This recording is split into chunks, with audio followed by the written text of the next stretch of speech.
भाजप सरकार विरोधात घोषणाबाजी करत ठाकरे गटाचा रास्ता रोको।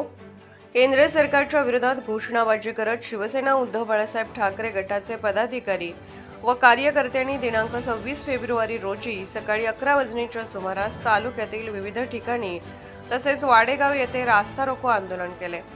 वाडेगाव बस स्थानक परिसरात झालेल्या रास्ता रोको आंदोलनादरम्यान रोडच्या दोन्ही बाजूला वाहनांच्या जवळपास अर्धा तास लांबच लांब रांगा लागल्या होत्या। अमेरिकेसोबत शेतकरी विरोधी केलेला करार रद्द करण्याबाबत तसेच राज्य सरकारने जाहीर केलेल्या पीक विम्याचे हेक्टरी 17,000 शेतकऱ्यांना तात्काळ देण्यात यावे या प्रमुख मागणीसाठी रास्ता रोको आंदोलन करण्यात आले। यावेळी अरुण भाऊ पळसकर, दीपक शेठ मसने, अनंता काळे, रणजित अहिर, अय्याश साहिल, निवृत्ती म्हैसने, प्रेम तायडे, दत्ता मानकर, अमोल बावणे, संदीप घाटोळ तसेच महिला आघाडीच्या कल्पना रहाटे यांच्यासह शिवसेनेचे पदाधिकारी व कार्यकर्ते रास्ता रोको आंदोलनामध्ये सहभागी झाले होते।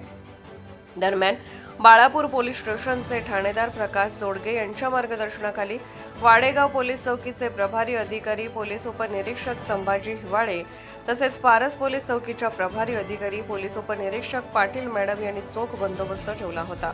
अखेरीस आंदोलनकर्ते यांना पोलीस चौकीमध्ये नेऊन सोडण्यात आले। 1000 ते 1200 रुपयाने कमी झाले आणि सोयाबीनचे भाव 500 ते 600 रुपयाने कमी झाले। हा शेतकऱ्यांवर अन्याय झाला।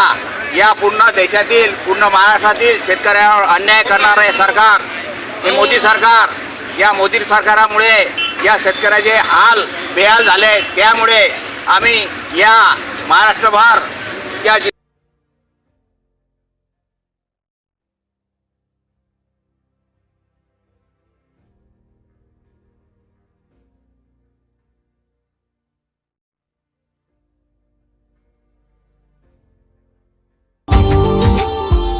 Subscribe now and press the bell icon.